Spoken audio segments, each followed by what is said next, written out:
Okay, start from square one. Yeah, so I got the classic question from the client the other day of like, should I or should I not take creatine? And clients are just super used to me giving like it depends or follow up with more questions kind of answers. And I was immediately just like, yes, period. That's it. Because I know the guy, right? And I just didn't like want to make it a lengthy conversation.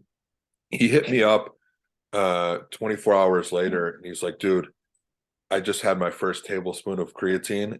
It felt like I had 3 shots of espresso.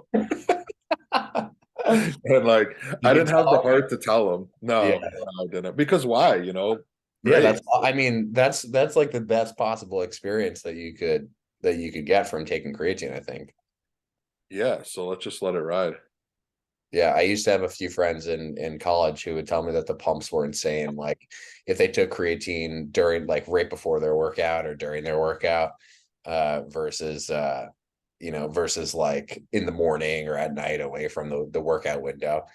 Um, I forgot where I heard this, but like I don't know if I was listening to someone or reading a book, but they were saying like you're not a good candidate for the placebo effect if you go to like a superhero movie and you're questioning like how realistic it actually is.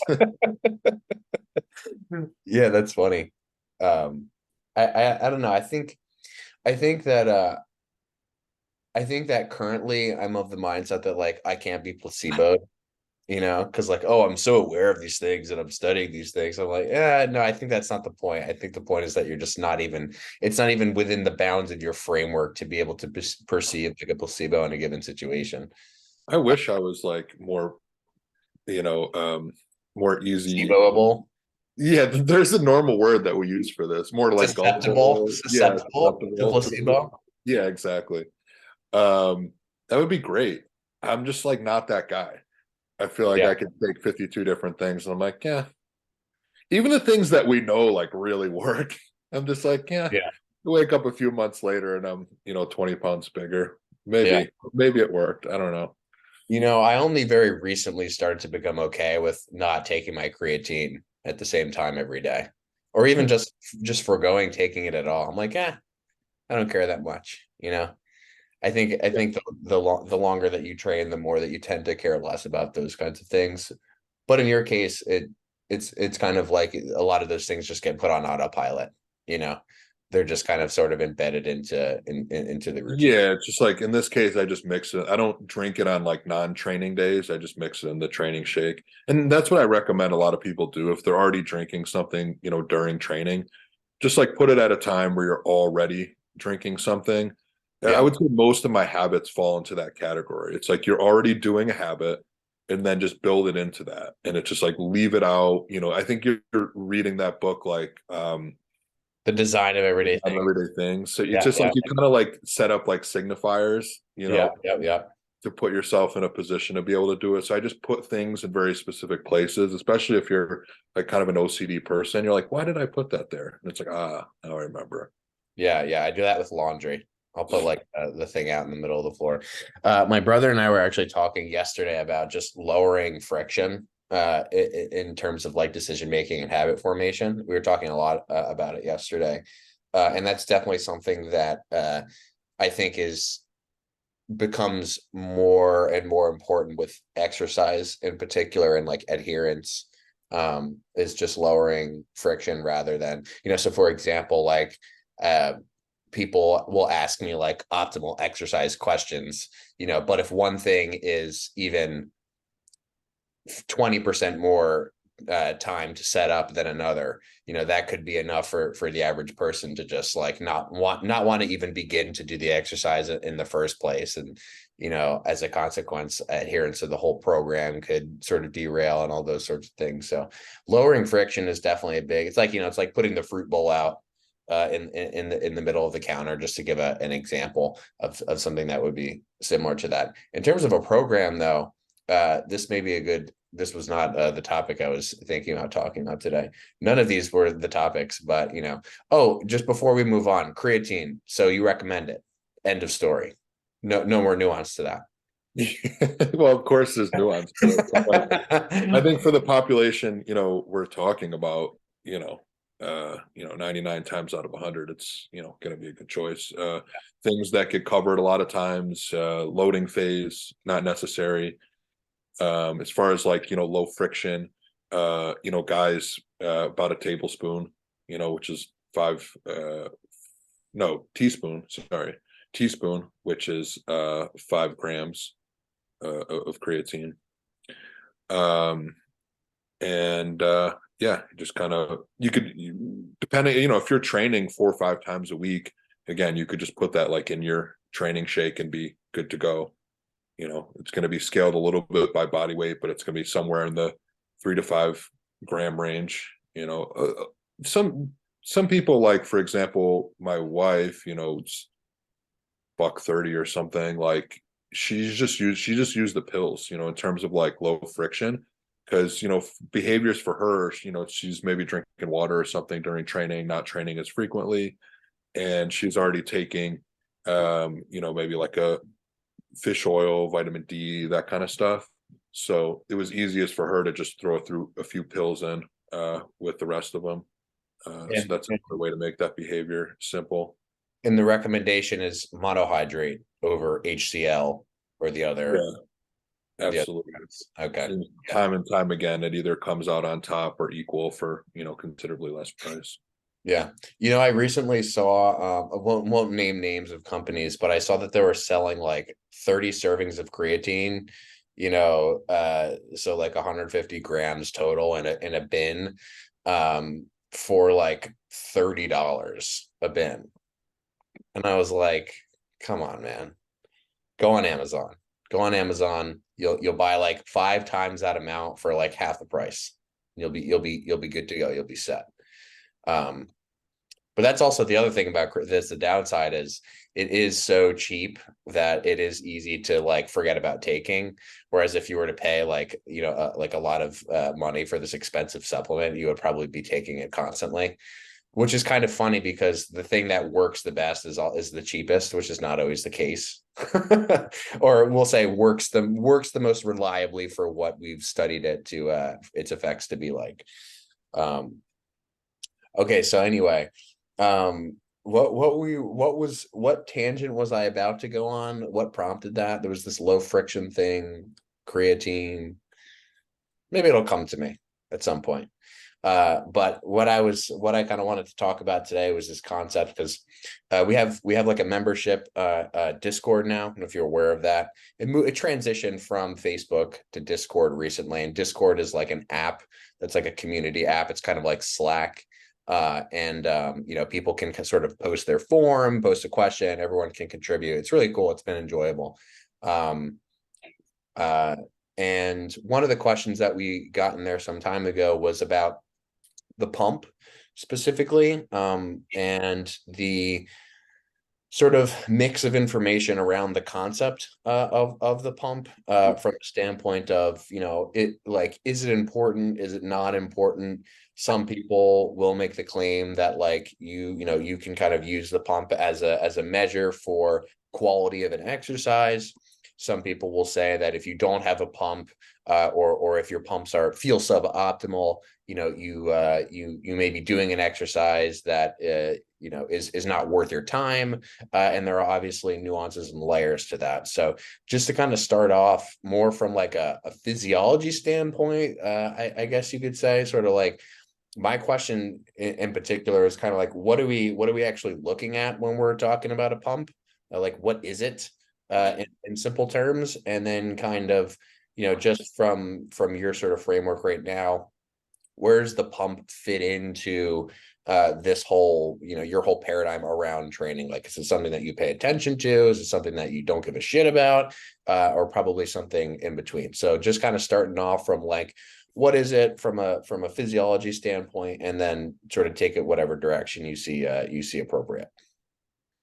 Yeah, I think, always just sort of like tying this into other conversations and like using this long form content to sort of realize like how many different areas sort of follow the same general concepts. and how a lot of times we just kind of harken back to like a central theme.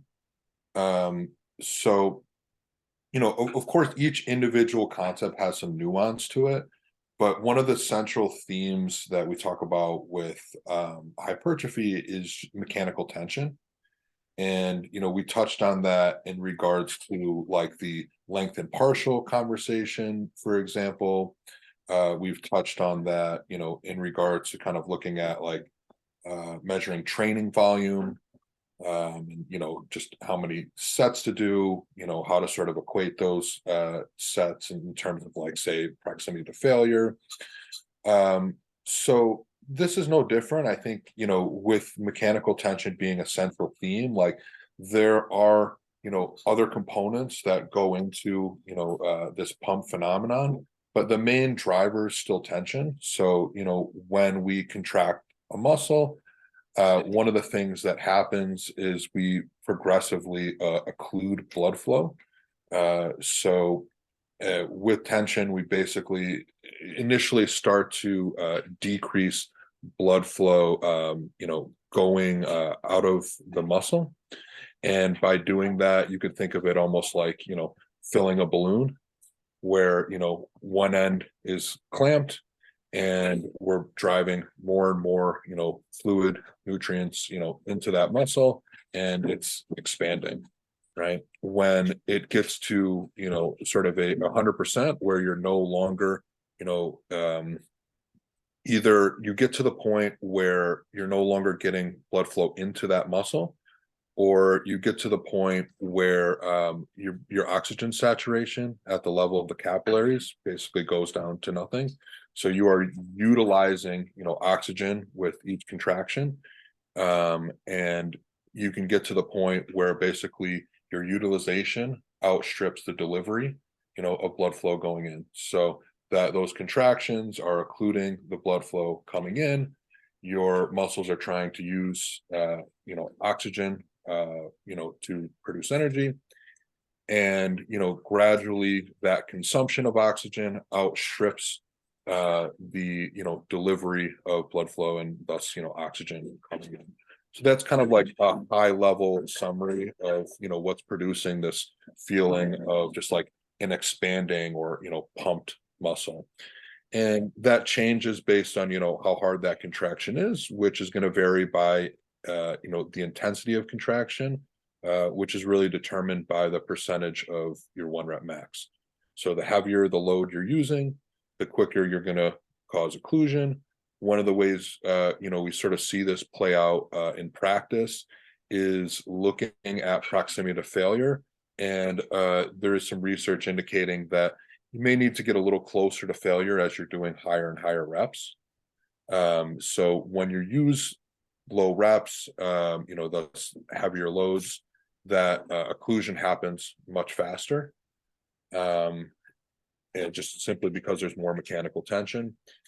And, as we've discussed before, there's, potential costs and benefits to using heavier loads and lighter loads and further from failure and less far from failure. But basically, the closer you get to failure and the heavier loads that you use, the more occlusion that you cause.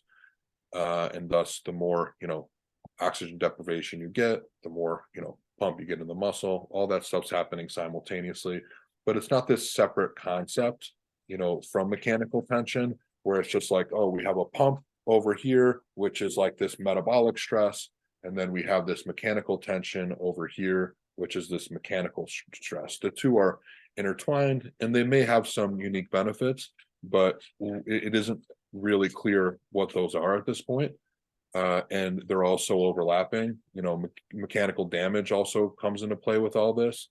And nobody really has a clear idea of like exactly, when, where, how these things, should be used distinctly.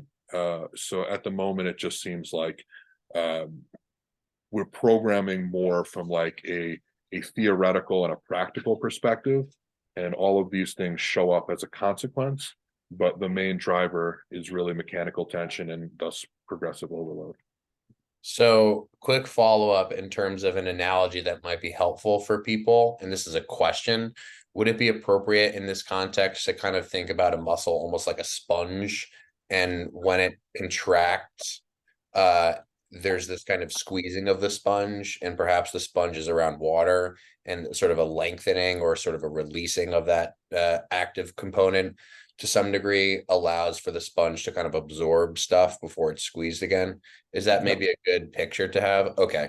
Yeah, because that's kind of what I was thinking about, but I wasn't sure if in an analogous way it would make any sense. Okay, so then, so that all makes sense. So in terms of mechanical tension, also people who maybe have not heard that phrase before, you can just think about that as the pulling force that muscles exert. So, if you have a string and you're pulling both ends of the string, directly apart from one another, that's a tension-based force, and that's the force that muscles create from bone to bone. And so that's what Ethan means when we're talking about mechanical tension. Now, there are different kinds of pumps when I think about, like strong pump versus, not as, I mean, you're basically constantly pumped. So, forgetting about the context of you for a second, the to the mortal lifter, there are some exercises that seem to be providing a ton of sensation and a ton of pump. We'll call it a leg extension, for example. And then on the other end of the spectrum, maybe we have something that's more like a split squat or a pendulum squat or, a hack squat. And those exercises, they feel really hard and they feel really heavy, and you get sore as fuck from those. But the pump sensation oftentimes is not as significant as with like something like a leg extension.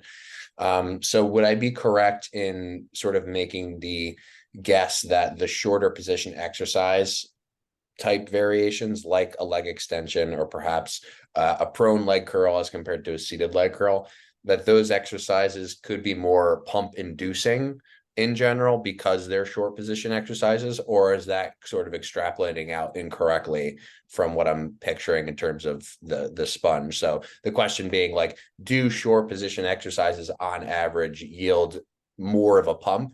Not necessarily in your experience, but just in theory, as compared to the lengthened exercises? Or do you not find that those things mechanically make sense? I don't think we have any like direct evidence to support that. Okay. Um, but in practice, at least the way that the short exercises are set up, I think we see that pretty regularly. For example, like if you do a squat, people are going to tend to lock out at the top. And when your joints are stacked like that, there's going to be not a whole lot of load going through the quads, right? It's mostly just going to be down through your bones. So versus the leg extension, like you're never really getting to a point where you relax. So I think that's a big component of what's driving it. If you did the squat where you never locked out at the top, you would also get a tremendous pump. Yeah, Uh, it makes sense. but I think in sort of tying that practice with theory, I could certainly see there being a case, and I'm sure people would make a lot of theoretical arguments as to why maybe a lengthened position exercise would maybe drive more damage, and a short would drive more metabolic stress. But to my knowledge, that hasn't really been directly studied. Yeah. And so what's interesting too is I think this lengthened partial conversation that you and I have had a couple times ties into that concept of quote maintaining the tension, because I'm starting to see a lot more people putting out videos where the lengthened partials are almost becoming even more partial, but they're kind of like these pulsing type things, kind of like the Jay Cutler or like bench press looking thing. And so it's interesting just to kind of see that put to practice in terms of maybe why people are chasing that. But that doesn't, I think, and I think this is an important point to make, is that just because you do receive a pump from an exercise doesn't necessarily mean that there's, we'll say, high relative amounts of tension coming from that exercise. So I think that's maybe, go ahead. Yeah, the other thing, just in thinking through, because a lot of times we talk about concepts that maybe got asked to you somewhere that like, I've never framed in that context before. But thinking more on like what may be some confounding factors with like short position exercises, providing more of a sensation of a pump. Let's take the leg extension, for example. and we'll say, all right, we're using a prime leg extension and we set it up to be heaviest short, or we set it up to be heaviest long. I actually think you get more of a pump setting it up heavier long, because you're just going to have, a resistance that matches your strength throughout more of the range. So in that situation, when you're kind of matching it 1-to-1, and I've done this before, and you definitely experience, subjectively more of a pump setting it overloaded lengthen. So that's the case where, like, yes, exercises that we think of as, being hard, short, versus lengthen. Sometimes the short may just be providing some degree of resistance, throughout the entire range, where the lengthen, like I mentioned with the squat, might be dropping off, or the bench press might be dropping off, even the row. So it may, in some instances, just be, it may just be having resistance throughout the entire range. And it may just be that a lot of short exercises provide that. Yeah, and that's a really good point. Another maybe example of that could be something like I think, in other words, I think that we can kind of work backwards from that idea and explain a lot of why potentially a lot of people experience similar things, and like why people will call cables constant tension, when they really just mean that they're more constantly occluded, or they're less able to relax because there's a specific directionality to the load, those kinds of things. Another good example might be like the overhead triceps extension versus the one that's neutral with your arms at your side. You don't really have an opportunity, even when you are, in that fully stretched position, to really relax a ton. But a lot of people in the neutral one can kind of just let their shoulders get pulled forward, so their forearms are like kind of going through the cable. So just exercises, I guess, that have greater opportunities to relax may yield, we'll say, less transient pump. Which I believe, by the way, the technical term for pump is transient hypertrophy. Is that correct? Or is that a different concept? Because I'm not entirely sure. Yeah, I'm sure there is, a technical name for it, but Yeah. Someone, it's hypertrophy. when we eventually get a fact checker for the podcast, we can just be like, hey, transient hypertrophy. Type it in. Probably hypernemia. Hypernemia. Okay, we'll bookmark that one. Yeah, it just like increased increased blood flow. Okay. Yeah, makes sense. So also, like, the position of the limb will matter. Definitely not suggesting this, but if you did a supine leg press, but is there a different name for that? When you're on your back and you're doing the leg press with your feet up in the air. I think that's vertical leg press. Sure, vertical leg, vertical leg press. That thing. I'm so unlikely to use this that I don't even know, Yeah. kind of the bro name for it, but Yeah. that's going to change your experience simply because of your leg position relative to your heart. Mm-hmm. So, and it may be the same position as you mentioned with like the tricep extension with your arm overhead versus your arm low. Like, you'll definitely experience things differently, and you'll occlude, in a different fashion, like with a limb, positioned differently in relation to gravity, in relationship to your heart. It's going to be a little bit harder to pump blood up to your legs, when you're doing a vertical leg press. Yeah. In that case, you might experience a pretty severe pump, much like you would, using the BFR cuffs. I think the way I said balloon earlier, but I think the way it's usually described is like garden hose, where you like plug one end of the hose and the water kind of builds up, when you release that. Yeah. Yeah, so limb position will matter. Any degree of occlusion that you're getting externally through, say, like a cuff, will matter. I would say, like, a lot of bodybuilders, when they're pumping up pre-stage, will use bands. And I actually don't find bands to be, particularly effective for producing a pump. Like, the reason they bring them is because they're portable, and it's not like you're going to bring a dumbbell set or something. Yeah. But it is interesting. Like, bands would be the perfect example of something that, when set up in the right position, can provide a consistent resistance throughout, that it gets more difficult in the short position, yet they don't tend to produce the same amount of pump as just using a more appropriate load.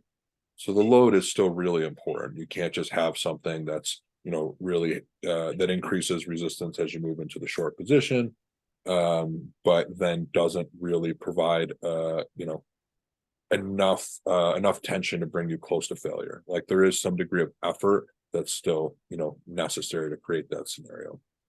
Yeah, so how do we strike that balance in terms of like if, for the average person who isn't going to be studying, the physics of resistance training and moment arms and planes of motion and all those things, I want to kind of find a way for, like practical recommendations insofar as like if someone is doing an exercise and they don't really, well, I guess this may be we can take this in the direction of sensation and like exercise experience on a larger level, because that's ultimately what we're talking about here.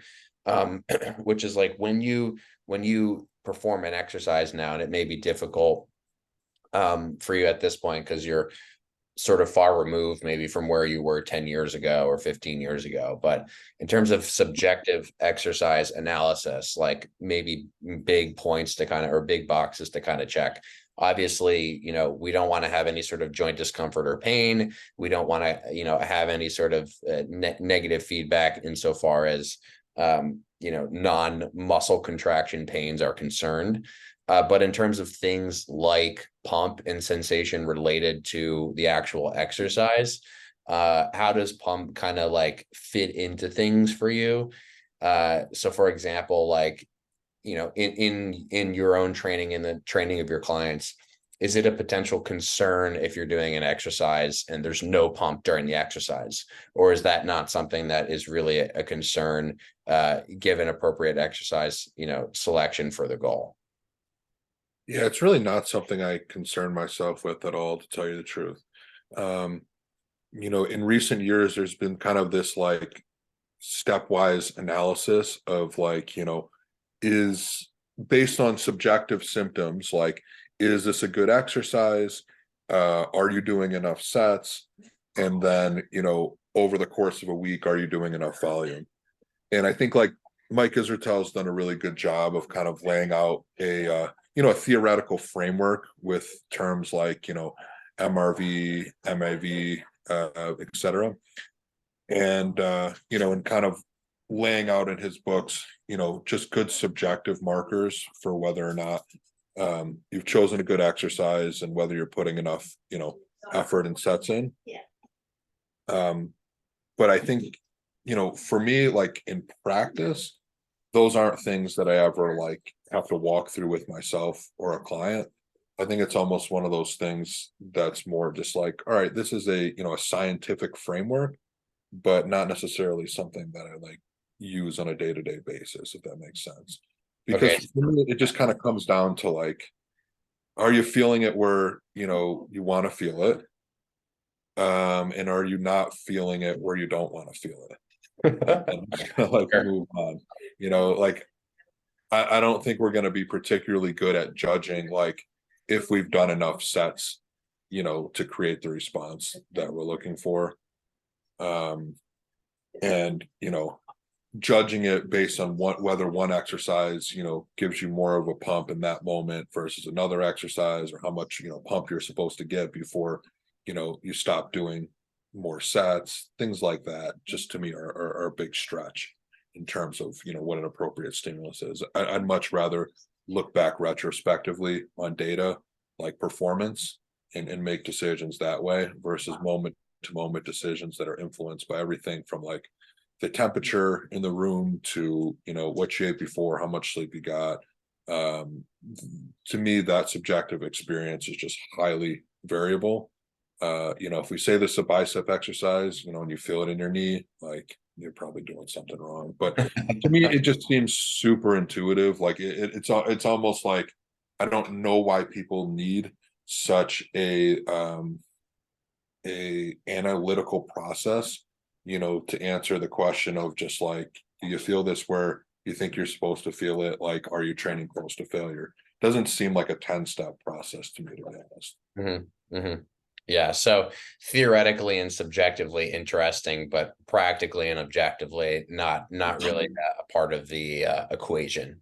For me, yeah, I think it's important to lay out, sort of the stepwise process for these kind of things. Like, I think it's important to lay out a framework. I think it's important to have sort of a theory that we come back to and reanalyze, but it's not necessarily like something that we need to do every time we're in the gym.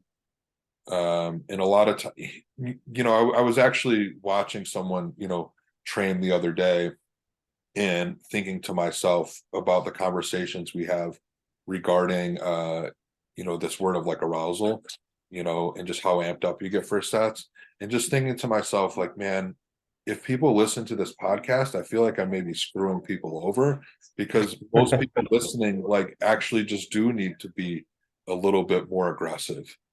Mm. Like, yeah, the point that I'm at right now, like, I know how to tap into that without adding a lot of additional emotional cost. But the person who's going to go through the 5-step process to determine like if they're training the muscle they think they're training and if they're working hard enough, versus the person who's just going to like, okay, I feel the muscle working, I'm going to work my ass off, and I'm going to train with some degree of passion, intensity. um I definitely lean towards the latter. So I don't think it needs to be a super analytical thing to go through here. Yeah, I think that's a really good caveat to make, because I do see both extremes of it. Just go into any public gym and you'll see the gym bros that are really going after it and screaming and shit. Although oftentimes the guys that are the loudest aren't usually, it doesn't really appear as if they're training particularly close to, like a non-volitional failure. But there certainly are people on the other end of the spectrum who, some of them I'll work with, and they'll pick a weight and I'll be like, is that a good weight? And I kind of know, like, this is a very lightweight. They're sort of overthinking it, moving slowly. And I think a really helpful tip in those cases, just to kind of strip things down and simplify things. So like, okay, I'm gonna put like 30% more load on this, and I just want you to pull, and just like, we'll just see what happens. And a lot of times, I wouldn't recommend that to the beginner trainee who's like learning how to do movements, but probably the good 80% sort of in the middle that would probably apply, to pick a simple cue, control the weight, don't let it control you, add weight over time. uh you know that three simple steps. Did you have a follow-up on that? Nope, that sounds about right. Okay, cool. So, and then the last thing that I wanted to talk about, we can keep this episode a little shorter. We both kind of got our things going on here in our relative Thanksgiving locations. Was this concept just of I had a question actually in the community this morning, and we've talked about cardio stuff in the past, but I wanted to kind of just, I'm not quite sure, I don't quite remember how like practically summarizing we were. So like I don't know like what kinds of recommendations we sort of gave. We talked about your cardio, but one of the things that came up was specifically like this idea of hitting the 90 minutes of zone 2 per week, kind of a recommendation, and the differences between utilizing shorter bouts of like higher intensity cardio versus something like a sauna, right, where it's there's much more of a passive element to just like, let me get hot as hell and let me just like sit here. And the framework that I take, just so kind of where I'm coming from, is kind of like, well, we have this goal of like heart rate, and we want to elevate heart rate for some specific amount of time. You could impose different stimuli onto the heart from the perspective of like rate of acceleration of heart rate. So I could get on a bike and I could just pedal as hard and as fast as I could for a minute, and then basically just relax, let myself recover and go back on. Or, I could sort of sit in the sauna, like I said, 20-30 minutes, slower sort of a burn. And by the time I get out, it's like my heart rate's been consistently pretty high for some period of time. So I look at those two things as sort of different roads to roam in a sense, and obviously there are different secondary and tertiary consequences of those things and things that you may be missing, right? So there's not like a contraction element to the sauna, but in the case of the high intensity thing, it's like the contraction element is high, potentially the impact element of it is high. So in terms of maybe someone who is, the average person working who is more limited on time, they're at work 8-9 hours a day. Maybe they don't have too many opportunities to do longer bouts of cardio. Do you personally view the sort of shorter intensity hit type stuff on a very different spectrum that you would view the longer duration stuff? Or do you think that there's a time and a place for both? And whether you do one or the other entirely is not really the goal. It's kind of the goal is kind of to use a mix of both, because I'm not quite sure. I haven't spent a ton of time looking into the cardio side of things. So to formalize the question straightforwardly, where do you see those different kinds of cardio fitting into a program in terms of how different are their effects? Or is it more just like their effects may be very similar, but you have different secondary consequences to either of those, if that makes sense? Yeah, I mean, I think it's important as a framework. Again, like this will move a little bit away from the practice at first, and then we'll come back. But just again, to sort of establish like a broader connection between systems here versus the idea of kind of like, resistance training and cardio. To me, they're still the same thing. And it just falls along a spectrum. So for example, earlier we were talking about the pump. There's a lot of cardio machines I get on where the rate limiting step will actually be the pump. Uh, Just too restricted.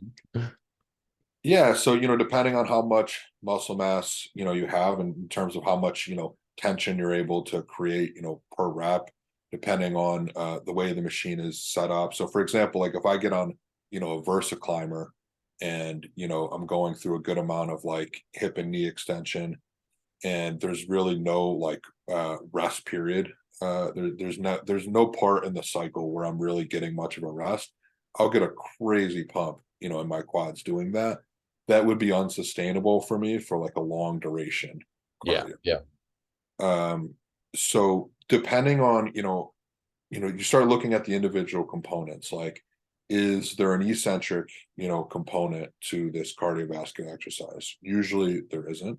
So that ends up being one thing that you can look at as, a common differentiator. You can look at it, in terms of intensity. How close are you either to like a 1 rep max? How long could you do this activity for? Or, how close to failure, are you on that activity? So that's another differentiator. Like if you were to get on a leg extension and you picked a weight that you could do for 300 reps, it essentially becomes cardio at that point. Except it's just not very, cardiovascular. It's not very fatiguing from a heart perspective, most likely, just because of the total amount of muscle mass, that you're using. And potentially the speed you're doing it. I'm sure you could make a leg extension. If you just did like an alternating, leg extension, for example, like you had a unilateral machine, it kind of becomes like a bike now. You're basically just sitting on a bike. Yeah. So Yeah. we have that Kaiser leg extension that can be done unilaterally. You can imagine if you put your 500 rep max on that and alternated legs, now you're basically on a bike, right? But again, with the leg extension, you have that eccentric component as well. So you're probably gonna get a little bit more of a pump, doing that, maybe a little bit more damage. But at the end of the day, you're looking at the same things, just with some of the components, changed around as far as, intensity, eccentric component. So first starting with that concept, and then remembering the concept with, the pump, that it falls along a spectrum of intensity, wherein the heavier load that you use and the closer to failure you go, the more of a pump you're going to get. And you're going to see that, with cardio as well, in the sense that like you can't do high intensity and long duration. The two are always going to be separate. So if you're going high intensity, it's by default short duration, right? Same thing with training, right? If it's high intensity in terms of like a percentage of your 1 rep max, it's always going to be less reps. Heavy always means low reps. Light always means, high reps, long duration. So same thing here. As you move, up the intensity spectrum with cardio, you're doing less duration. And you're going to find that as you do that, you cause more and more occlusion typically as well. So, the way that we measure this, and cyclists, often use a device called NIRS, near infrared spectroscopy. And it's looking at, oxygen saturation at the levels of at the level of the capillaries and muscles. So sometimes in resistance exercise, we use this to see if, a particular muscle group is being trained on an exercise. You put it on your vastus lateralis, you do, a leg extension, and you'll see as you approach failure that the oxygen saturation goes down and down. Now, when a road cyclist uses this, they want to see how fast, how hard can they pedal before they start to get to a rate of, oxygen desaturation that's unsustainable. So they don't, in resistance training, we want that to happen. We want to get to the point where you're pretty close, to failure, which will also be pretty close to a fully, desaturated or very, oxygen depleted muscle. So in cardio, what you're going to see as the intensity goes down, you're also going to tend to see more and more oxygen saturation, right? So that's when you're going to be able to do longer bouts, is when you have more and more oxygen in that tissue. And that's one of the things that's going to drive certain adaptations, right? So, for example, like more oxygen present may lead to different adaptations at the level of, say, the mitochondria, different enzymatic adaptations. So I just think, like I said, it's important to have that context of, resistance training, and cardio, have different target endpoints, but they're the same thing along a spectrum when you look at it through, a broad lens. And when it comes to just general prescriptions, I think, we want to look at, say, like epidemiological research that looks at, like, what are people already doing, and, how does that affect, their health span and lifespan.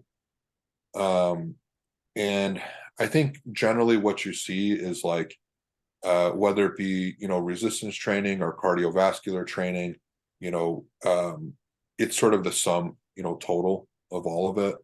And, it's pretty difficult to parse out, the difference. I think one difference we do see is that, like, non-exercise activity, just like getting out for walks, being generally active versus sedentary throughout the day, seems to be slightly differentiated from exercise. So that, like, if you're completely sedentary all day and then you just go and train really hard, for an hour or two, that, there doesn't seem to completely wash out the benefits of, being more active throughout the day. So it seems that you want to be, moderately active throughout the day. And then, when it comes to, resistance training and cardio, I think it's going to mostly be like a sum total, throughout the week. So I think it is possible that if you do enough resistance training throughout the week, that, for the person who's, normal body weight, not taking, performance enhancing drugs, that may wash out, a good deal of the benefits, of doing additional cardio. And, the person who's not doing, a lot of resistance training, or who is not able to, like, generate high intensities in resistance training, or, is just generally someone who's, not particularly high fitness, may benefit from doing, higher intensity cardiovascular type exercises, as an adjunct to resistance training, because you're looking at, two more similar stimuluses, right? As you increase that intensity of cardiovascular exercise, at least at the local muscular level, you're seeing something that's more similar, to resistance training. And then same thing with heart rates, right? Like, if you're doing a lot of isolation exercises, you might, versus, say, like doing a squat, for example, you do a higher rep squat to failure, maybe even leg press, lunge, etc. Something that's, more full body, usually lower body dominant, you're going to see some pretty similar heart rates to what you might see, in high intensity, cardiovascular training. And I think there's probably a lot of carryover there, even though there's some differences. And then, as you move more and more towards just like activities of daily living, going out for a walk, hike, just staying active, you move closer to that low intensity type of cardiovascular training. It's probably very similar there, where like the less, general activity you're getting throughout the day, probably the more you want to supplement with like, lower intensity types of cardio. So I just look at it across that entire spectrum. I think just like with resistance training, the safest bet is probably to train across, multiple rep ranges. You know, but we don't have direct evidence showing that that's, necessary. And we have a lot of anecdotal evidence showing that people train pretty similarly throughout a career and have really good results. So for myself, I tend to just train with higher reps across the board, at least for the first set.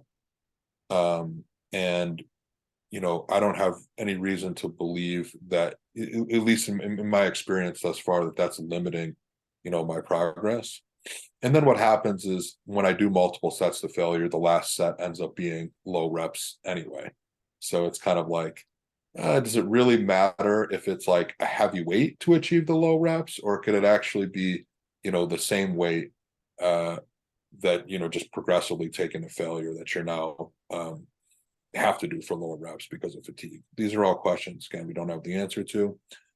But yeah, in general, to summarize, I think like in theory, getting a spectrum of different intensities, of cardio and resistance training is a really safe bet.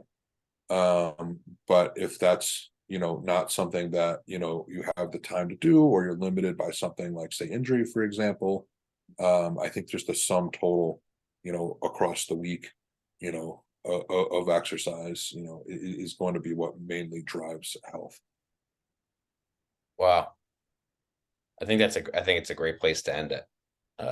Well said, well summarized. The one thing that I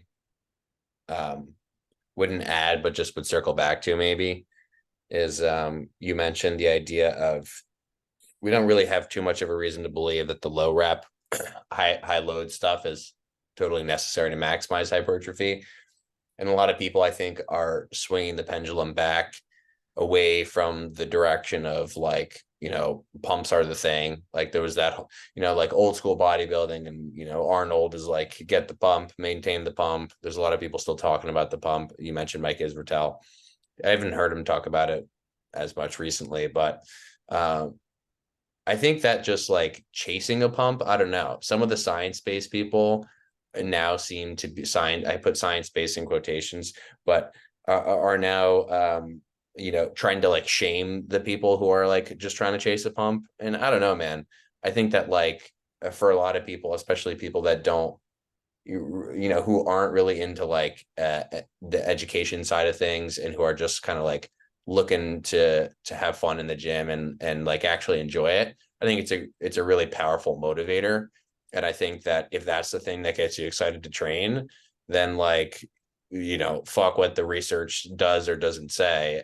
If you enjoy chasing a pump, much like if you enjoy going for a walk, like do that thing, and do it repeatedly for a long time. And you don't see bodybuilders walking around who just chase pumps, like looking small and fragile. In fact, I would say that's like what the majority of bodybuilders have done, is they've simply just chased pumps.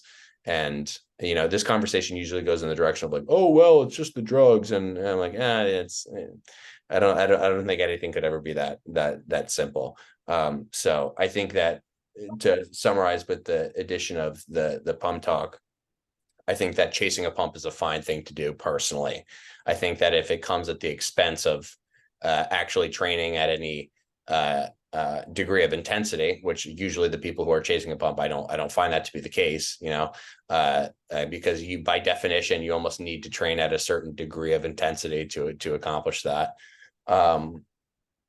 I think that's a perfectly fine thing to go by, just as long as it's not the holy grail, of metrics that you're tracking. So to your point, just sort of find the gaps and fill the gaps outside of that. And yeah, I'm all for the pump. I'm a big fan of the pump personally. So but I also know that you sometimes get pumps doing like leg curls, when you're like you're shoving against the restraint and you have a pump in your triceps, where you're doing a leg extension and you're holding yourself down, and your forearms and your your biceps are more pumped than your quads by the end of 5 sets. But yeah, I think that's a good place to call it a day here. And next week, who knows what the topic could be? You certainly won't know. I certainly won't know. One more thing I thought of on like the longevity conversation, like, Yeah. and I know you didn't specifically use the word longevity, but that's kind of the buzzword when people talk about health, and when we're talking about cardio, usually, it's either like fat loss related or, health related. And I think the fat loss related thing isn't ever super relevant unless you're just in an extreme caloric deficit and you kind of want to trade energy expenditure for energy intake, which is Yeah, something. yeah, you just mean that, like, using cardio to lose weight versus using cardio to increase health span. Yeah, I think the more relevant thing is the health span Yeah. conversation. I think the weight loss, like I said, it can show up, in more extreme examples, but I don't think it's the primary driver. But if you've ever trained an older population, um, or even anyone that, we use the word health span, like anyone that's just kind of like has really spent a lot of that health along the way, and it's now, built up a number of injuries, or sort of contraindications to exercise. What you find is that when you put weak people or frail people like on cardiovascular machines, you have them do cardiovascular exercise, they often can't generate enough intensity to really raise their heart rate very much. Hmm. So they become limited by muscular effort in terms of how much they can drive their heart to work, because the heart is, supplying the muscles. And if the muscles can't, generate enough, tension to, require that demand, then the heart can't work very hard. So what we actually see when you look a little bit deeper is, even though like VO2 max or cardiovascular fitness is, a primary determinant, of lifespan, or primary predictor, of lifespan, that your ability to generate a high VO2 is actually limited by your muscular ability. So one of the largest things that's going to, limit your ability to, train the heart, and also, to be able to, produce these maximum efforts, is just, the health of your, musculoskeletal system. So I think, if anything, even though, in testing, what you see is that cardiovascular, health is a limiter. The thing that often limits cardiovascular health is musculoskeletal health. So that is something that you really, really want to maintain, as people age. And the limiter, I use the word musculoskeletal, the limit to muscles oftentimes is joints and connective tissue. So, you also really want to pay careful attention to, maintaining that. Not just, in your 70s, but, now in your 20s and 30s, so that you don't get there in your 70s. Yeah, you can't regrow the meniscus, you can't. I mean, Not you yet. not yet. Give it some time. Give it some time. Yeah, so in conclusion, it's all just contraction. End of story. Fantastic.